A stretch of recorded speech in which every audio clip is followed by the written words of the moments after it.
നമസ്കാരം. പൊതുവേദിയിലേക്ക് സ്വാഗതം.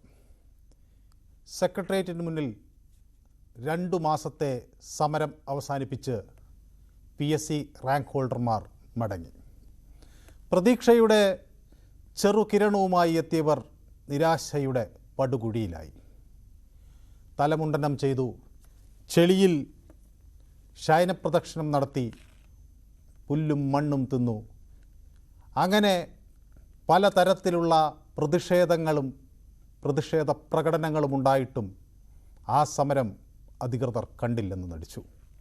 ഇനി ഏക പ്രതീക്ഷ കോടതിയിലേക്കാണ്.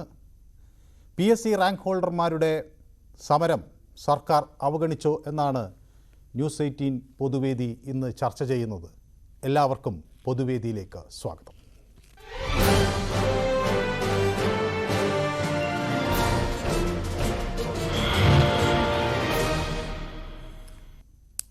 ആദ്യ കോളർ കണ്ണൂരിൽ നിന്ന് ശ്രീ മനോജാണ്. ശ്രീ മനോജ്, കണ്ണൂർ എവിടെ നിന്നാണ് വിളിക്കുന്നത്?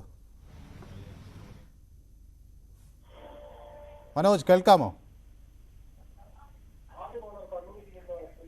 ടി വിയിലേക്ക് ശ്രദ്ധിക്കുന്നു എന്നതുകൊണ്ടാണ് മനോജിന് മറുപടി പറയാൻ കഴിയാത്ത. അടുത്ത കോളറിലേക്ക് പോകാം. രവിചന്ദ്രൻ പിള്ള, കൊല്ലം. ശ്രീ രവിചന്ദ്രൻ പിള്ള, ഈ സർക്കാർ ഈ സമരം എന്തുകൊണ്ടാവും കണ്ടില്ലെന്ന് നടിച്ചതെന്നാണ് ശ്രീ രവിചന്ദ്രൻ പിള്ള കരുതുന്നത്? നമസ്കാരം.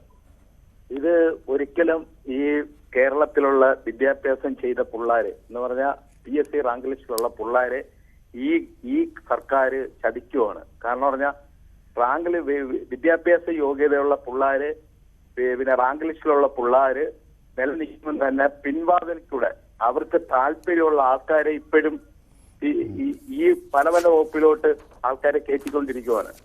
ഇത് 100% ഈ സർക്കാർ ഇറങ്ങിപ്പോയാലേ സാധാരണപ്പെട്ട ജനങ്ങൾക്ക് വിദ്യാഭ്യാസം ചെയ്ത പിള്ളേർക്ക് PSC റാങ്ക് ലിസ്റ്റിലുള്ള പിള്ളേർക്ക് ജോലി കിട്ടത്തോളൂ. ആകെ ആശ്രയം എന്ന് പറഞ്ഞാൽ കോടതിയാണ്. കോടതി പോയാലെന്തോ ലക്ഷക്കണക്കിന് ഒഴിവുകൾ കേരളത്തിൽ ഇപ്പോഴും നിലനിൽക്കുന്നുണ്ട്. ഇവര് അതിന് അപ്പീൽ കൊടുക്കുമായിരിക്കാം.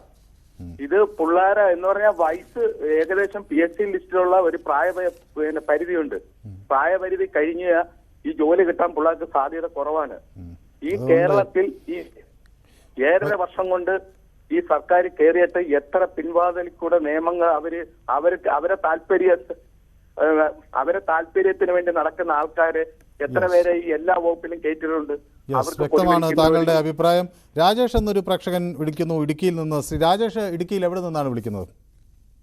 ഞാൻ ഇടുക്കി ജില്ലയിൽ തോപ്രാങ്കുടി എന്ന് പറയുന്ന സ്ഥലത്തുള്ള ഉദ്യോഗസ്ഥയാണ്. ഞാൻ KP5 ഇടുക്കി കോട്ടയം ബറ്റാലിയനാണ്.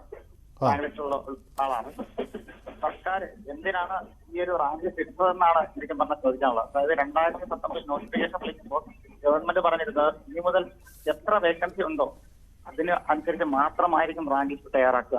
അതായത് 2020 മുൻ CPO റാങ്ക് ലിസ്റ്റിൽ ആരും അതുപോലെ തന്നെ LGS റാങ്ക് ലിസ്റ്റിലുള്ളവര് സെക്രട്ടേറിയറ്റിന് മുന്നിൽ സമരവുമായി എത്തി. ആ സമരം നടന്നുകൊണ്ടിരുന്ന സമയത്താണ് ഈ PSC ചെയർമാനും മുഖ്യമന്ത്രിയും പറഞ്ഞത് ഇനി മുതൽ സെക്രട്ടേറിയറ്റിന് മുന്നിൽ ഇനി മുതൽ ഒരു സമരങ്ങൾ അനുവദിക്കില്ല. അതുണ്ടാവാതിരിക്കാനാണ് 2 ഘട്ട പരീക്ഷയും നടത്തി ഫിസിക്കലും നടത്തിയ റാങ്ക് ലിസ്റ്റ് തയ്യാറാക്കുന്നത്. അപ്പോൾ എത്ര വേക്കൻസി ഉണ്ടോ അതനുസരിച്ച് മാത്രമായിരിക്കും റാങ്ക് ലിസ്റ്റ് തയ്യാറാക്കും. അപ്പോൾ റാങ്ക് ലിസ്റ്റിൽ വരുന്ന 90%-ലധികം ഉദ്യോഗാർത്ഥികളെങ്കിൽ ജോലി കൊടുത്ത് ഒരു മാതൃക കാണിക്കേണ്ട ഒരു ഇത് അവർക്കുണ്ടല്ലോ. കാരണം നമ്മളിപ്പം എവിടെ ചെന്നാലും 25% ആളുകൾക്ക് പോലും ജോലി കിട്ടിയില്ല അല്ലേ? 25%-ഓളം പേർക്ക് കിട്ടി. 25% പോലും നിയമനം തന്നിട്ടില്ല സർക്കാർ. നമ്മൾ ഈ നിയമന കണക്ക് പറയുമ്പോൾ സർക്കാർ കേന്ദ്രത്തിന്റെ കണക്കും അതുപോലെ തന്നെ മറ്റ് സംസ്ഥാനങ്ങളിലെ കണക്കുമാണ് പറയുന്നത്. അപ്പം ഈ നിയമനത്തിന്റെ കണക്ക് പറയുമ്പോൾ ഈ മറ്റ് സംസ്ഥാനങ്ങളിലൊന്നും ഈ പോലീസ് അല്ലെങ്കിൽ ഫോഴ്സിലേക്കുള്ള തസ്തികയിലൊന്നും PSC അല്ല നിയമനങ്ങൾ നടത്തുന്നത്. അതുപോലെ ബോർഡുകളും അതുപോലെ മറ്റ് ഡിപ്പാർട്ട്മെന്റ് തല ടെസ്റ്റുകൾ എഴുതിയാണ് നിയമനം നടക്കുന്നത്. ആ കണക്കൊന്നും അവിടുത്തെ PSCയുടെ കണക്കുകൾ എടുത്തു നോക്കിയാൽ നമുക്ക് കാണാൻ സാധിക്കില്ല. അതുപോലെ തന്നെ ഈ ഒരു 7 വർഷം കൊണ്ട് കേരളത്തിൽ ഏറ്റവും വലിയ നിയമനം നടത്തി എന്ന് പറയുന്നുണ്ട്. ആ ഒരു അതേ സമയത്ത് പിൻവാതിൽ കൂടെ എത്ര പേർക്ക് നിയമനം നടത്തി ആ ഒരു കണക്കും കൂടെ സർക്കാർ വെളിയിലിടട്ടെ. അപ്പോൾ അറിയാമല്ലോ പൊതുജനങ്ങൾക്ക് അതിന്റെ കാര്യങ്ങൾ വ്യക്തമാണ്. ഒരു വട്ടം പോലും നിങ്ങളുമായി ചർച്ച നടത്താനും ആരും തയ്യാറായില്ല അല്ലേ? ഇല്ല, സമരം നടത്തി ഞങ്ങൾ ഒരു 62 ദിവസമാണ് നമ്മൾ സമരം അവസാനിപ്പിക്കുന്നത്. അതിൽ ഒരു ദിവസം നമ്മൾ DGP ആയിട്ട് മാത്രം ഒരു ചർച്ച നടത്തി. പക്ഷേ DGPക്ക് ഇതിനകത്ത് എന്ത് ചെയ്യാൻ കഴിയും? DGP പറയുന്ന സർക്കാരാണ് ഇതിൽ തീരുമാനം എടുക്കേണ്ടതാണ്. സർക്കാർ തീരുമാനിക്കാൻ നമുക്ക് എന്ത് ചെയ്യാൻ കഴിയും? ഈ മുന്നോട്ട് നമുക്ക് കോടതി വിധി അനുകൂലമായി എത്തിക്കഴിഞ്ഞാൽ ഇതിനകത്ത് സർക്കാർ നമുക്ക് അനുകൂലമായ ഒരു തീരുമാനം എടുത്താൽ നമുക്ക് നിയമനം ലഭിക്കുമെന്നുള്ളൊരു പ്രതീക്ഷയിലാണ് നമ്മളിപ്പോൾ മുന്നോട്ട് പോയിക്കൊണ്ടിരിക്കുന്നത്. ഏതായാലും കോടതിയിൽ നിന്ന് ഒരു നീതി പ്രതീക്ഷിക്കുന്നുണ്ടോ ഉദ്യോഗാർത്ഥികൾ? എന്താണ് അവർ കരുതുന്നത്? ഉറപ്പായും കോടതിയിലാണ് ഉദ്യോഗാർത്ഥികളുടെ അവസാന പ്രതീക്ഷ. 100% കോടതിയിൽ വിശ്വാസം അർപ്പിച്ചാണ് നമ്മൾ മുന്നോട്ട് പോയിക്കൊണ്ടിരിക്കുന്നത്. യെസ്, വളരെ വ്യക്തമാണ്. ഏതായാലും താങ്കളുടെ ആ പ്രതീക്ഷയ്ക്കൊപ്പം ഞങ്ങളും പ്രാർത്ഥനകളുമായി ഉണ്ട്. മറ്റൊരു പ്രേക്ഷകൻ കൂടി നമുക്കൊപ്പം ചേരുന്നു. സുരേന്ദ്രൻ തൃശ്ശൂരിൽ നിന്നാണ് വിളിക്കുന്നത്. ശ്രീ സുരേന്ദ്രൻ, വലിയ കഷ്ടമാണ് ഈ ഉദ്യോഗാർത്ഥികളുടെ കാര്യം. ഇവർ കഴിഞ്ഞ 2019 തൊട്ട് പ്രതീക്ഷയോടെ കാത്തിരിക്കുകയാണ്. ഇപ്പോഴും അവർക്ക് നിയമനമില്ല. മുട്ടിലിഴഞ്ഞു, തലമുണ്ടനം ചെയ്തു, പുല്ലും മണ്ണുമൊക്കെ തിന്നു, ചെളിയിൽ ശയനപ്രദർശനം നടത്തി, ശവമഞ്ചത്തിൽ കിടന്നു. എന്നിട്ടും അവർക്ക് ആരും അവരെ തിരിഞ്ഞു നോക്കിയില്ല. നമസ്കാരം സാറേ. നമസ്കാരം. പറയാനായിട്ടുള്ളത്, ഇപ്പൊ ഈ സർക്കാർ ജോലി എന്നുള്ളത് എല്ലാവരുടെയും ഒരു സ്വപ്നമാണ്. പക്ഷെ നമ്മൾ മനസ്സിലാക്കേണ്ടത്, ഒരു PSC റാങ്ക് ലിസ്റ്റിൽ വന്ന് അതിൽ ഉൾപ്പെട്ട് കഴിഞ്ഞാൽ എല്ലാവർക്കും ജോലി കിട്ടും എന്നുള്ളൊരു ധാരണ 25% അർഹതയുള്ളൂ എന്നാണോ ശ്രീ സുരേന്ദ്രൻ പറയുന്നത്? അങ്ങനെയല്ല സാറ്. ഈ PSC വിജ്ഞാപനത്തിൽ പറയുന്നല്ലോ, ഇത്ര പോസ്റ്റുകൾ എന്ന് പറഞ്ഞിട്ട് കാണിക്കും. ആ പോസ്റ്റുകളെ ഇവർക്ക് ചോദിക്കാനുള്ള അർഹതയുള്ളൂ. പിന്നെ വേണമെങ്കിൽ, അതായത് വരാൻ പോകുന്ന വേക്കൻസികളും കൂടി കണക്കിലെടുത്തുകൊണ്ടാ ചോദിക്കാൻ പാടുള്ളൂ. അല്ലാതെ നമ്മളിപ്പോ SLC ജയിച്ച എല്ലാവർക്കും തുടർ പഠനത്തിന് സർക്കാർ ഇത് ചെയ്യണം. അതായത് അവർക്ക് സൗകര്യം 3326 പേർക്ക് നിയമനം കൊടുക്കാനാണോ 13,000 പേരുടെ ലിസ്റ്റ് തയ്യാറാക്കി എന്ന് പറയുന്നതിൽ എന്ത് ന്യായമാണുള്ളത്? പോലീസിന്റെ ലിസ്റ്റ് തയ്യാറാക്കുമ്പോൾ അതിൽ റിട്ടേൺ ടെസ്റ്റ് ഒരു വേക്കൻസിക്ക് എത്ര പേരെ എടുക്കണം എന്നുള്ളൊരു കണക്കുണ്ട്. ആ കണക്കനുസരിച്ചിട്ടായിരിക്കും ഒന്നുണ്ടാവുക. ഒരു വേക്കൻസിക്ക് ഞാൻ അതൊക്കെ അതിന്റെ കണക്കുകളുടെ അപ്പുറത്തേക്കൊക്കെ ശ്രീ സുരേന്ദ്രൻ, എന്നെ വേദനിപ്പിക്കുന്ന ഒരു കാര്യം, 62 ദിവസം ഒരു കൂട്ടം ഉദ്യോഗാർത്ഥികൾ മഴയത്തും വെയിലത്തും ഇങ്ങനെ പ്രതിഷേധം നടത്തുകയാണ്. അവരുമായി ഒന്ന് സംവദിക്കാൻ, ഒന്ന് സുരേന്ദ്രൻ കൂടി ഒന്ന് കേൾക്കൂ, അവരുമായി ഒന്ന് സംവദിക്കാൻ എന്തുകൊണ്ടാണ് ഈ നാട്ടിൽ ആരും തയ്യാറാകാത്തത്? ഇവിടെ ബോംബ് പൊട്ടി മരിച്ച പ്രതിയുടെ വീട്ടിലേക്ക് രാഷ്ട്രീയ നേതാക്കൾ പോകുന്നുണ്ടല്ലോ, DYFI നേതാക്കൾ പോകുന്നുണ്ടല്ലോ, ശവസംസ്കാരത്തിന് മുൻനിരയിൽ നിന്ന് കാര്യങ്ങൾ ചെയ്യുന്നുണ്ടല്ലോ. ഈ 62 ദിവസം ഇവിടെ കിടക്കുന്ന ഈ മനുഷ്യരോട് ഒരല്പം നീതി കാണിക്കാൻ, അവിടെ ഒന്ന് പോയി തല കാണിക്കാൻ, അവർ പറയുന്നതൊന്ന് കേൾക്കാൻ ഈ നാട്ടിൽ ഒരു രാഷ്ട്രീയ നേതാവും ഇടതുപക്ഷത്തിലില്ലേ? കഴിഞ്ഞ മറ്റേ അസംബ്ലി ഇലക്ഷൻ സമയത്ത് രാഹുൽ ഗാന്ധി വന്ന് കടലിൽ ചാടി ഇതൊക്കെ ചെയ്തായിരുന്നു. ആ സമയത്തല്ലേ ഇല്ലാത്ത വേക്കൻസി, ഇന്നിപ്പോ ഗവൺമെന്റ് ഡിപ്പാർട്ട്മെന്റിൽ നടക്കണ ഇല്ലാത്ത വേക്കൻസിക്ക് ഇല്ല ആൾക്കാരെ കൂടുതൽ കയറ്റി. ഞാൻ നോക്കുന്നത് ആകെ കൂടിയിട്ട് ഈ ആൾക്കാരുടെ ഷോർട്ടേജ് വരുന്നത് പോലീസ് ഡിപ്പാർട്ട്മെന്റിലും ഹെൽത്ത് ഡിപ്പാർട്ട്മെന്റിലും. ബാക്കിയുള്ള സ്ഥലങ്ങളിലൊക്കെ കുറെ ഇല്ലാത്ത വേക്കൻസിക്ക് ഇങ്ങനെ ഈ വരുമ്പോ കുത്തിക്കയറ്റുക, ആൾക്കാരെ കുത്തിക്കയറ്റി. ഇപ്പൊ എന്നിട്ട് എന്ത് ചെയ്യണം? ഈ സർക്കാർ ജീവനക്കാർക്ക് പെൻഷനും ഇപ്പൊ പൊതുജനത്തിന്റെ മെയിൻ പരാതി എന്താ? ഇവർക്ക് പെൻഷനും ഇതും കൊടുക്കാനുള്ള പൈസയേ ഉള്ളൂ എന്ന് പറഞ്ഞിട്ടാണ് ഈ പറയുന്നത്. ഇത് നമ്മൾ ആദ്യം ആ നയമൊന്നും പിൻവാതിൽ നിയമനം നടത്തുമ്പോ ഒരിടത്തും കാണുന്നില്ല. പിന്നെ സാറ് പറഞ്ഞ ആ കാര്യത്തിന് ഞാൻ പറഞ്ഞുതരാം. പിൻവാതിൽ നിയമനം നടക്കാൻ ഇവിടെ ഇതേവരെ ഇടതുപക്ഷം വലതുപക്ഷം അതാത് സർക്കാരുകൾ വന്നിട്ട് ഈ പിൻവാതിൽ നിയമനം എന്ന് പറഞ്ഞാൽ പെർമനന്റ് അല്ല, അത് ടെമ്പററി വേക്കൻസിക്ക് ചെയ്യാറുണ്ട്, ഡെയിലി വേജസിന് ചെയ്യാറുണ്ട്. അത് ഞാൻ 100% സമ്മതിക്കുന്നു. ഇവിടെ വന്നിട്ടുള്ള എല്ലാ ഗവൺമെന്റുകളും ഇത് ചെയ്തിട്ടുള്ളതാണ്. ഇത് കാലകാലങ്ങളായി ചെയ്തുകൊണ്ടിരിക്കുകയാണ്. എന്നിട്ട് പിന്നീട് ഇപ്പൊ PSC ലിസ്റ്റുകൾ പിന്നെ എന്ത് ചെയ്യുന്നറിയോ? ഈ വാട്ടർ അതോറിറ്റിയിലൊക്കെ എത്ര പോസ്റ്റുകളാണെന്നറിയോ പെർമനന്റ് ആക്കി കൊടുത്തിട്ടുള്ളത്? അത് ചെയ്യാൻ പാടില്ലാത്തതാണ്, ഒരിക്കലും ചെയ്യാൻ പാടില്ലാത്ത. മറ്റൊരു പ്രേക്ഷകൻ കൂടി കാത്തു നിൽക്കുന്നതുകൊണ്ടാണ്. വളരെ നന്ദി ശ്രീ സുരേന്ദ്രൻ വിളിക്കുകയും അഭിപ്രായം പറയുകയും ചെയ്തതിന്. ശ്രീ ബാലകൃഷ്ണൻ എന്നൊരു പ്രേക്ഷകൻ വടകരയിൽ നിന്ന് നമുക്കൊപ്പം ചേരുന്നു. ശ്രീ ബാലകൃഷ്ണൻ, ഈ 62 ദിവസം ഈ പാവങ്ങൾ സെക്രട്ടേറിയറ്റിന് മുന്നിൽ വെയിലും മഴയും കൊണ്ടു, ആർക്കും അവരെ ഒന്ന് ചെന്ന് കാണണമെന്ന് തോന്നിയില്ല. നമസ്കാരം സാർ. നമസ്കാരം. ഇത് കേന്ദ്രം ഞെക്കിയത് കൊണ്ട് അതിന്റെ ഇടയിൽ കൂടി സേവനം നടത്താൻ പറ്റാത്തതാണെന്ന് പറയാത്ത മഹാഭാഗ്യം. കേരളം നമ്പർ 1 അല്ലേ സാർ? നമ്പർ 1 ആയ സ്റ്റേറ്റിൽ എത്ര 62 ദിവസവും 622 ദിവസവും കിടന്നാൽ ഇവിടെ പ്രശ്നമൊന്നുമില്ല. ഇത് കേരളമാണ്. ഇപ്പൊ തന്നെ എനിക്ക് മുമ്പ് പ്രതികരിച്ച ബഹുമാനിയ പ്രേക്ഷകൻ പറഞ്ഞത് 2 സർക്കാരുകളും ചെയ്തിട്ടുണ്ട്. എത്ര ആഘവത്തോട് അദ്ദേഹം പറയുന്നത് ഇതൊക്കെ എന്താ സാർ? വെള്ളരിക്ക പട്ടണം. അതാണ് പറയുന്നത്. ഇവര് മാറിയും മറിഞ്ഞും ഭരിച്ചിട്ട് ഇവർ 2 കൂട്ടരും അഡ്ജസ്റ്റ്മെന്റിൽ പിൻവാതിൽ കൂടി പലരെയും നിയമിച്ചിട്ടുണ്ട് എന്നാണ് സത്യം. പിന്നെ പിണറായി വിജയൻ 62 ദിവസം അല്ല 620 ദിവസമായും ഈ നാളത്തെ തലമുറയുടെ ചെറുപ്പക്കാർ റോഡിൽ കിടന്നാലും പിച്ചത്തേക്ക് തണ്ടിയാലും അദ്ദേഹത്തിന് ഒരു മനം മാറ്റം ഉണ്ടാവില്ല. കാരണം ഇതെന്താന്ന് വെച്ചാൽ ഇത് കേരളമാണ്. കാരണം ഇവര് രണ്ടും വിചാരിച്ചാൽ ഈ ഭരണം ഒരു ഭാഗത്ത് പോകില്ല. 5 വർഷം ഇടതുപക്ഷം, 5 വർഷം UDF. അപ്പൊ ആ രൂപത്തിലുള്ള ഒരു സ്ഥിതിയാണ് ഉണ്ടാവുക. അതിനുള്ള ജനങ്ങൾക്ക് വോട്ടിൽ കൂടി നടപടി എടുക്കാനുള്ള സമയമാണ് ഇപ്പം വന്നിരിക്കുന്നത്. അതിന് ഈ വ്യക്തമാണ് യുവാക്കൾ താങ്കളുടെ അഭിപ്രായം. തയ്യാറാണ്. മറ്റൊരു പ്രേക്ഷകൻ കൂടി കാത്ത് നിൽക്കുന്നത് കൊണ്ടാണ് ശ്രീ മുരുകേശൻ എന്നൊരു പ്രേക്ഷകൻ പാലക്കാട് നിന്ന് വിളിക്കുന്നത്. ശ്രീ മുരുകേശൻ, പാലക്കാട് എവിടെ നിന്നാണ് വിളിക്കുന്നത്? നമസ്കാരം, പാലക്കാട് കുനിശ്ശേരി. കുനിശ്ശേരിയിൽ നിന്നാണ് വിളിക്കുന്നത്. കുനിശ്ശേരി എന്നല്ലേ പറഞ്ഞത്? അതെ, കുനിശ്ശേരി. ശ്രീ മുരുകേശൻ PSC പരീക്ഷ എഴുതിയ ഉദ്യോഗാർത്ഥിയോ മറ്റോ ആണോ?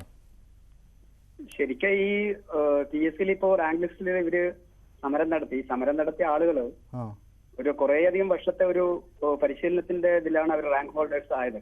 ആ ഇപ്പൊ നമ്മുടെ കേരളത്തിലുള്ള MLA-മാരുടെയും മന്ത്രിമാരുടെയും കുടുംബത്തിലുള്ള ആളുകൾ ഒരു യോഗ്യതയില്ലാതെ വലിയ വലിയ പദവിയിൽ ജോലി ചെയ്യുന്നുണ്ട്. ശരിക്കും അവരെയൊക്കെ പിരിച്ചുവിട്ട് അവരെ കൊണ്ട് ഇതുപോലുള്ള എക്സാം എഴുതി പാസ്സായതിനു ശേഷം അവരെ ജോലി കയറ്റണം. അല്ലെങ്കിൽ ഇതുപോലുള്ള ആളുകൾക്ക് ആ പോസ്റ്റ് നൽകാനുള്ളൊരു സംവിധാനം ശരിക്കും കൊണ്ടുവരണം. കോടതി ഇടപെട്ട് അങ്ങനെയുള്ള കാര്യങ്ങൾ കൊണ്ടുവന്നാലേ ഇനി ഇത്തരം കാര്യങ്ങൾ കൃത്യമായിട്ടുള്ള നടപടി ഉണ്ടാക്കാൻ സാധിക്കുള്ളൂ. യെസ്, വളരെ വ്യക്തമാണ് മുരുകേശൻ. വളരെ നന്ദി വിളിക്കുക അഭിപ്രായം പങ്കുവയ്ക്കുകയും ചെയ്തതിന്. നസറുദ്ദീൻ വിളിക്കുന്നത് കോട്ടയത്ത് നിന്നാണ്. ശ്രീ അസറുദ്ദീൻ കോട്ടയത്ത് എവിടെ നിന്നാണ് വിളിക്കുന്നത്? കോട്ടയം തലയിലപ്പുറമ്പ് വൈക്കം മുഹമ്മദ് ബഷീറിന്റെ നാട്ടിൽ നിന്നാണ് വിളിക്കുന്നത്.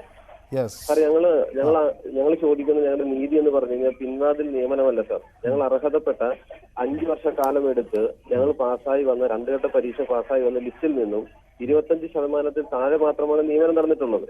ഈ 5 വർഷക്കാലവും സെക്രട്ടറിയുടെ പടിവാതിൽക്കൽ കഴിഞ്ഞ 62 ദിവസത്തിലേറെ ഞങ്ങൾ ഇവിടെ സമരം ചെയ്യുകയും ഈ തിരുവനന്തപുരം മുതൽ കാസർഗോഡ് വരെയുള്ള 10,000-കണക്കിന് ഉദ്യോഗാർത്ഥികൾ അവരുടെ ബന്ധം വെച്ച് ഇനി കേരളത്തിൽ കാണാനോ ഞങ്ങൾ സംസാരിക്കാനോ ഇനി ആരും തന്നെ ബാക്കിയില്ല. അപ്പൊ ഇങ്ങനെ ഒരു സാഹചര്യത്തിൽ നമുക്ക് വേണ്ടി സമരപന്തലിൽ വരെയും ഐക്യദാർഢ്യം പ്രഖ്യാപിക്കുകയും ചെയ്തു എന്നുള്ളതല്ലാതെ ഒരാളുടെ ഭാഗത്തു നിന്നും ഈ ഒരു വിഷയത്തിൽ കേരളത്തിലെ ഒരു വലിയ ഇടതുപക്ഷ പ്രസ്ഥാനമാണല്ലോ DYFI. തൊഴിൽ തരൂ സർക്കാരെ എന്നാവശ്യപ്പെട്ടുകൊണ്ട് മുഷ്ടി ചുരുട്ടി കേരളത്തിൽ അവരെ കണ്ടിട്ട് കുറെ കാലമായി എന്ന് തോന്നുന്നു, അല്ലേ? അവർ വന്നോ നിങ്ങൾക്ക് എന്തെങ്കിലും പിന്തുണയുമായി? യുവാക്കളുടെ വേദന മനസ്സിലാക്കുന്ന യുവജന പ്രസ്ഥാനം ആ ഒരു സമരപന്തലിലേക്ക് തിരിഞ്ഞു നോക്കിയിട്ടില്ല എന്നുള്ളതാണ് യാഥാർത്ഥ്യം. കാരണം ഈ ലിസ്റ്റിലുള്ള ഉദ്യോഗാർത്ഥികളെല്ലാം ആ പാർട്ടിയിൽ പ്രവർത്തിച്ചിട്ടുള്ള ഉദ്യോഗാർത്ഥികളാണ്. അവരുടെ വേദന മനസ്സിലാക്കാൻ സാധിച്ചില്ലെങ്കിൽ പിന്നെ എന്തിന് എന്നുള്ള ചോദ്യം ബാക്കിയുണ്ട് ഇവിടെ. അപ്പൊ ഈ ചോദ്യങ്ങളെല്ലാം നേരത്തെ ഈ പറയുന്ന 62 ദിവസം കേരളത്തിലുള്ള ഒരു ആളുകൾക്കും നമുക്ക് വേണ്ട നീതി നേടിത്തരാനായിട്ട് സാധിച്ചിട്ടില്ല. എല്ലാവർക്കും അവരുടേതായ രീതിയിൽ പ്രഖ്യാപനങ്ങൾ നടത്താനും സമരപന്തലിൽ വന്ന് ഐക്യദാർഢ്യം പ്രഖ്യാപിക്കാൻ സാധിച്ചു. നഷ്ടമായത് ഞങ്ങൾക്കാണ് സാർ. കാരണം ഈ ലിസ്റ്റിൽ നിന്ന് 25% താഴെ മാത്രം നിയമനം. ആർക്കും ഇതിനൊരു മറുപടി തരാൻ സാധിക്കുന്നില്ല. ഇത്രയും വരുന്ന യുവാക്കള്, ഈ കുട്ടികൾ അവിടെ സമരം ചെയ്തിട്ട് തിരിഞ്ഞു നോക്കാൻ എന്താ മക്കളെ നിങ്ങളുടെ പ്രശ്നം എന്ന് ചോദിക്കാൻ പോലും ഒരു അധികാരികൾക്കും സാധിച്ചിട്ടില്ല.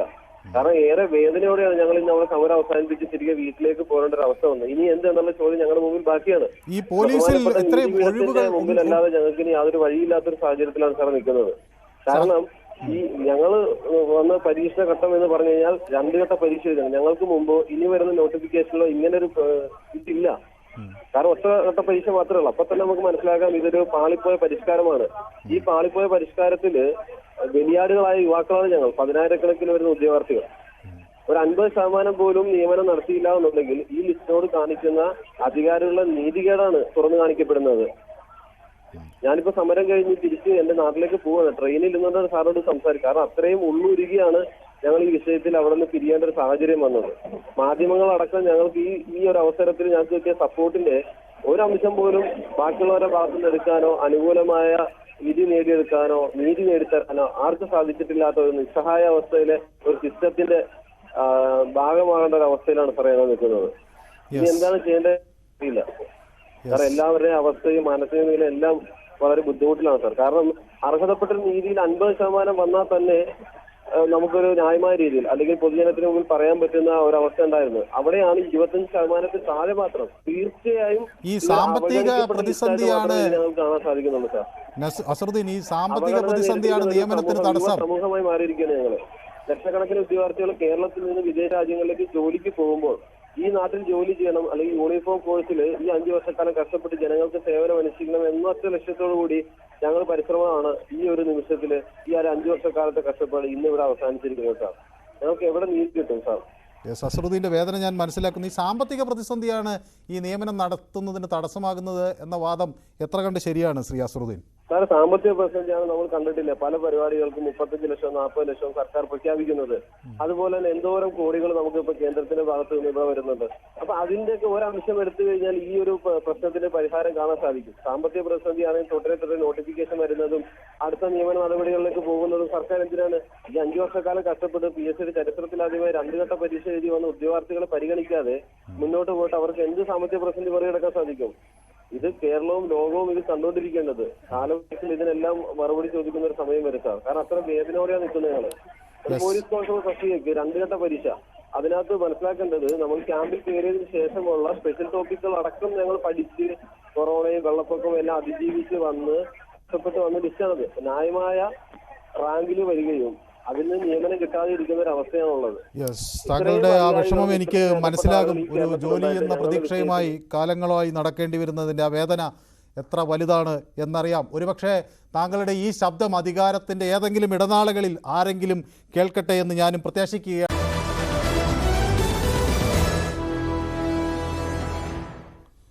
അരുൺ എന്നൊരു പ്രേക്ഷകൻ കൂടി നമുക്കൊപ്പം ഇപ്പോൾ കായംകുളത്ത് നിന്ന് ചേരുന്നു. ശ്രീ അരുൺ ഈ സമരത്തിന്റെ ഭാഗമായിരുന്നോ? എന്താണ് ഇതിനെപ്പറ്റി അരുൺ കരുതുന്നത്? അതെ സാർ, ഞാൻ ഈ സമരത്തിന്റെ ഭാഗമായിട്ട് നിന്ന ഒരു വ്യക്തിയാണ്. ഞാൻ SAP ബറ്റാലിയനിൽ നിന്നാണ് ഉള്ളത്. അപ്പോ ഇതിനു മുമ്പ് വിളിച്ച അസറുദ്ദീൻ എന്ന് പറയുന്ന അദ്ദേഹത്തിന്റെ വാക്കുകൾക്കിടയിൽ സാറ് അദ്ദേഹത്തിനോട് ചോദിച്ചൊരു കാര്യം ഞാൻ ശ്രദ്ധിച്ചിരുന്നു. അതായത് സാമ്പത്തിക പ്രതിസന്ധി എന്ന് പറയുന്ന ഒരു ഘടകം. പക്ഷെ സാറ് ഈ സാമ്പത്തിക പ്രതിസന്ധി എന്ന് പറയുമ്പോഴും ഞങ്ങളുടെ ലിസ്റ്റ് ഇരിക്കെ തന്നെ ഇവര് 2 പരീക്ഷ നടത്തി. അല്ല, 2 പരീക്ഷ അല്ല, 1 പരീക്ഷ നടത്തി. അതിന്റെ ഫിസിക്കലും കഴിഞ്ഞു, അതിന്റെ റാങ്ക് ലിസ്റ്റും പ്രസിദ്ധീകരിച്ചു. എന്നിട്ട് ഞങ്ങളുടെ ഈ റാങ്ക് ലിസ്റ്റ് തീരുന്ന ആ ഒരു മുറയ്ക്ക് തന്നെ ആ അടുത്ത റാങ്ക് ലിസ്റ്റ് ആക്റ്റീവ് ആവുന്ന ആ ഒരു രീതി അവര് അവലംബിച്ചു. അതുകൂടാതെ തന്നെ അത് കഴിഞ്ഞിട്ട് വീണ്ടും ഒരു നോട്ടിഫിക്കേഷൻ ഇവർ വിളിച്ചിരിക്കുകയാണ്. അപ്പൊ തീർച്ചയായിട്ടും ഇവർ ഞങ്ങളെ നെഞ്ചത്തടിക്കുന്ന ഒരു സമീപനമാണ് സ്വീകരിച്ചിരിക്കുന്നത്. ഒരു കാരണവശാലും ഞങ്ങളെ ജോലിയിൽ കയറരുത് എന്നുള്ളൊരു വൈരാഗ്യ ബുദ്ധിയോടുകൂടി തന്നെയാണ് ഇവര് പ്രവർത്തിക്കുന്നതെന്നാണ് ഇതിൽ നിന്ന് എനിക്ക് മനസ്സിലാവുന്നത് സാർ. സാമ്പത്തിക പ്രതിസന്ധി എന്ന് പറഞ്ഞ് ഇവർ ആദ്യം ഞങ്ങളെ സാമ്പത്തിക പ്രതിസന്ധി എന്ന് പറഞ്ഞ് ഞങ്ങളെ ഒഴിവാക്കി വിട്ടു. പക്ഷെ ഇവരെന്തിനു പിന്നെ ഈ 2 പരീക്ഷ പിന്നെ നടത്താനുള്ള ഒരുക്കങ്ങൾ നടത്തുന്നത്? സാമ്പത്തിക പ്രതിസന്ധി ഉള്ളതുകൊണ്ടാണോ സാർ, അതോ ഞങ്ങളോടുള്ള വൈരാഗ്യം കൊണ്ടാണോ എന്ന് ഞങ്ങൾക്ക് ഇപ്പൊ ഞങ്ങളുടെ സംശയം വളരെ മൂർച്ഛിച്ചിരിക്കുകയാണ്. ഞങ്ങളുടെ കാലാവധി ഇന്നലെ കഴിഞ്ഞു. അപ്പോ ഇതൊക്കെയാണ് സാർ ഞങ്ങളുടെ ഒരു വിഷമം എന്ന് പറയുന്നത്. ഈ തെരഞ്ഞെടുപ്പ് കഴിഞ്ഞാൽ ഒട്ടും ഈ ഉദ്യോഗാർത്ഥികളെ തിരിഞ്ഞു നോക്കാത്ത നിലപാടിലേക്ക് കൂടി പോകും എന്ന ആശങ്ക കൂടി ഉണ്ട് എന്ന് വേണം മനസ്സിലാക്കാൻ, അല്ലേ? അതെ സാർ തീർച്ചയായും. ഞങ്ങളുടെ ഈ ബാച്ചിനോട് ഞങ്ങള് മുന്നെങ്ങും ഇല്ലാത്ത ഒരു പരിഷ്കാരത്തിൽ കൂടെ കടന്നുപോയവരാണ് ഞങ്ങൾ. സക്കർ ഹുസൈൻ എന്ന് പറയുന്ന വ്യക്തി PSC ചെയർമാൻ ആയിരിക്കുമ്പോൾ PSCയിൽ പ്രിലിംസ് മെയിൻസ് എന്ന ഏക ഒരു പരീക്ഷ പാസ്സായി. അതിന്റെ 2 ഘട്ടവും ഞങ്ങൾ ഒരു വിഷമവും പറയാതെ ഞങ്ങളെ നോട്ടിഫിക്കേഷൻ വിളിക്കുമ്പോൾ പ്രിലിംസ് മാത്രമേ ഉള്ളെന്നുള്ള രീതിയിലാണ് വിളിക്കുന്നത്. പക്ഷെ കോവിഡ് വന്നപ്പോൾ ഇയാള് ഞങ്ങളെ കൊണ്ട് പ്രിലിംസും മെയിൻസും എഴുതിപ്പിച്ചു. അത് യാതൊരു എതിർപ്പുമില്ല. ഞങ്ങൾ അത് 2ഉം പാസ്സായി. അതിനുശേഷം ഫിസിക്കലും പാസ്സായി വന്നവരാണ്. ഏറ്റവും കൂടുതൽ കേരളത്തിൽ ഇത്രയും കാലം നടന്ന പോലീസ് എക്സാമുകളിൽ ഏറ്റവും കൂടുതൽ യോഗ്യത ഉള്ളവർ തന്നെയാണ് ഞങ്ങൾ ഏറ്റവും കൂടുതൽ. കാരണം ഈ 2 കടമ്പകളും കടന്നു. ഫിസിക്കൽ എന്ന് പറയുന്ന വലിയൊരു കടമ്പയും കടന്നിട്ടാണ് ഞങ്ങൾ ഇവിടെ വന്ന് കിടന്നത്. പക്ഷെ ഞങ്ങളെ തീരെ നിരാശപ്പെടുത്തിയിരിക്കുകയാണ് ഈ LDF സർക്കാർ. എന്നിട്ടും ആരും സമരപ്പന്തലിലേക്കൊന്ന് തിരിഞ്ഞു പോലും നോക്കിയില്ല. നേതാക്കളെ ആരെങ്കിലും ബന്ധപ്പെട്ടിരുന്നോ അരുൺ?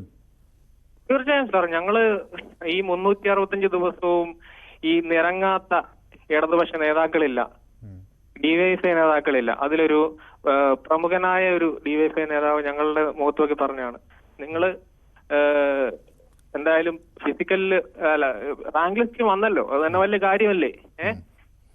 അല്ല റാങ്ക് ലിസ്റ്റ് വന്നാൽ തന്നെ അത് നിങ്ങൾക്ക് ജോലി കിട്ടണമെന്നുള്ള നിർബന്ധമൊന്നുമില്ല, നിങ്ങൾ വീണ്ടും പരിശ്രമിക്കുക എന്നാണ് ഈ DYFI മുൻ MP ആണ്, ഇപ്പോഴത്തെ MP ആണെന്നാണ് എനിക്ക് തോന്നുന്നത്. അയാൾ ഞങ്ങളുടെ മുഖത്ത് നോക്കി പറഞ്ഞത്. ഇങ്ങനത്തെ ഒക്കെ ഒരു അവഗണനയാണ് സർ ഈ ഇടതുപക്ഷം ഞങ്ങളോട് കാണിച്ചിട്ടുള്ളത്.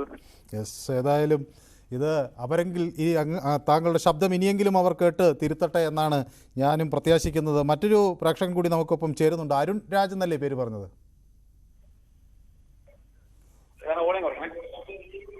കുമരകത്ത് നിന്ന് വിളിക്കുന്നു അല്ലേ?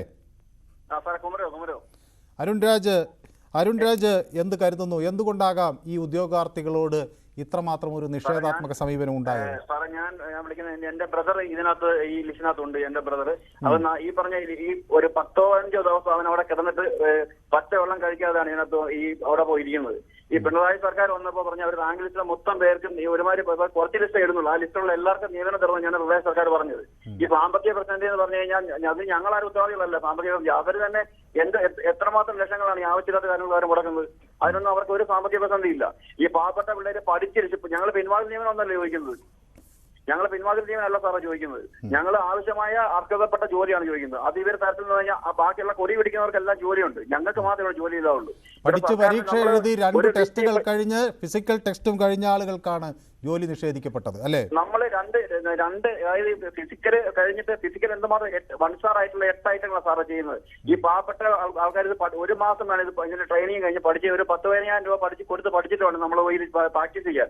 ഈ പ്രാക്ടീസ് ചെയ്തിട്ട് വന്ന് ചെയ്ത് കിട്ടി ഫിസിക്കൽ 500 പേരെ പോലും എടുത്തിരുന്നുണ്ടെങ്കിൽ ഈ ലിസ്റ്റ് എന്തിനാണ് സാർ PSC ഇടുന്നത്?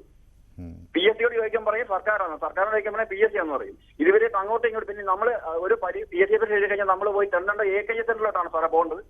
AKG സെന്ററിലോട്ട് നമ്മൾ പോകേണ്ടത്. ഈ PSC തിരുവനന്തപുരത്തുള്ള PSCക്കാർ ഈ ലിസ്റ്റിലുള്ള എന്തിന്റെ അടിസ്ഥാനത്തിലായിരുന്നു? പിന്നെ നമ്മൾ പോയി ഒരു വേക്കൻസിക്ക് റിപ്പോർട്ട് ചെയ്യാൻ വേണ്ടി OBC കയറിച്ചെന്നാണല്ലോ ഇതിനൊക്കെ പറയുന്നത്.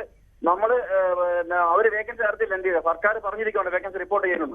അതൊക്കെയാണ് സാറേ യഥാർത്ഥത്തിൽ സർക്കാർ വേക്കൻസി റിപ്പോർട്ടിംഗ് യഥാർത്ഥത്തിൽ നടന്നിട്ടില്ല എന്നാണോ താങ്കൾ പറയുന്നത്? അതായത് വേക്കൻസി ഉണ്ട് പക്ഷേ നമ്മളൊരു ഓഫീസിൽ ചെന്നവർ OBC വേക്കൻസി റിപ്പോർട്ട് ചെന്ന് കഴിയുമ്പോൾ ഇവരുടെ മനോഭാവം അവരുടെ കുടുംബത്തിന് തരുന്നതല്ലേ സാറേ പറയുന്നത്. എന്തിനടുത്താണ് സാറേ ഈ പാവപ്പെട്ട പിള്ളേർക്ക് ഒരു കാണുന്ന ഒഴിവ് ഇവിടെ കൊടുത്തു കഴിഞ്ഞാൽ അവനെ ഈ പറഞ്ഞ ഇരിക്കുന്ന ആൾക്കാർക്ക് എന്താ പോകുന്നത്? എന്താണ് അവർക്ക് സംഭവിക്കുന്നത്? ഞാനൊരു LD ടൈപ്പിസ്റ്റ് ഒരു ഇതിനകത്തുള്ള നമ്മളൊരു വേക്കൻസിക്ക് റിപ്പോർട്ട് ചെയ്ത് അവർ ചെന്ന് കഴിഞ്ഞാൽ അവന്മാരെ പോകാനാണ് അവന്റെ കുടുംബത്തിന് തരുന്നവരാണ് ഞാൻ പറയുന്നത്. അങ്ങനെയാണ് സാർ ചെയ്യേണ്ടത്. ഈ PSC എന്ന് പറഞ്ഞ സംഭവം നമുക്ക് പൊതുജനങ്ങൾക്ക് വേണ്ടി ഈ പാവപ്പെട്ട പിള്ളേർക്ക് വേണ്ടിയാണ്. ഈ പാർട്ടിക്കാർ ആരുടെ മക്കളിനകത്ത് വരുന്നില്ലല്ലോ സാറേ. അതുകൊണ്ടാണ് ഈ DYSP എന്ന് പറഞ്ഞ നമ്മുടെ ഇന്ത്യയിലെ മൊത്തത്തിലുള്ള സാധനം. ഈ ഉമ്മമാര് ഒറ്റ ദിവസം അങ്ങോട്ട് പോയിട്ടില്ല. അവന്മാര് അത്ര വൃത്തിയായിട്ടാണ് സാറേ DYSPക്കാർ. SFI എന്ന് പറഞ്ഞ സംഭവം ഈ ഉമ്മ 2 പേരുടെ കൊലപാതകത്തിന് മാത്രമല്ല സാറേ നമുക്ക് സമയമുള്ളൂ. ബാക്കി എന്ത് ഞാൻ അത്രയ്ക്ക് അതുകൊണ്ടാണ് വിഷമം പറയുന്നത്. എനിക്കത് മനസ്സിലാകും. ഒരു മനുഷ്യൻ ജോലി കിട്ടാൻ വേണ്ടി നടത്തുന്ന പ്രയത്നങ്ങൾ എത്ര, അതിൻ്റെ 2 കടമ്പകൾ കടന്ന് ഫിസിക്കൽ ടെസ്റ്റും ഒക്കെ കഴിഞ്ഞ് പിന്നെയും മുട്ടിലിഴയേണ്ടി വരികയും ചെളിയിൽ ശയനപ്രദർശനം ചെയ്യേണ്ടി വരികയും ശവമഞ്ചത്തിൽ കിടക്കേണ്ടി വരികയും എന്നിട്ടും നീതി നിഷേധിക്കപ്പെടുകയും ചെയ്യുന്ന സാഹചര്യം അത് ഓർക്കാൻ കൂടി പറ്റാത്തത്ര കഠിനമാണ് എന്ന് സമ്മതിക്കാതിരിക്കാൻ പൊതുവേദിക്ക് വയ്യ. ഈ വിഷയം ഞങ്ങൾ യൂട്യൂബിലും പ്രേക്ഷകർക്ക് മുന്നിൽ വെച്ചിരുന്നു. സർക്കാർ ഈ സമരത്തെ അവഗണിക്കുകയായിരുന്നോ എന്നാണ് ഞങ്ങൾ ചോദിച്ചത്. ആ ആരോപണം ശരിയാണെന്ന് 91% ആളുകളും വ്യക്തമാക്കുന്നു. എന്നാൽ സർക്കാർ നിസ്സഹായരാണ് എന്ന നിലപാടെടുത്തിരിക്കുന്നത് 9% ആളുകളാണ്. അവരെങ്ങനെ ആ നിലപാടെടുത്തു എന്നത് പോലും അത്ഭുതപ്പെടുത്തുന്നതാണ്.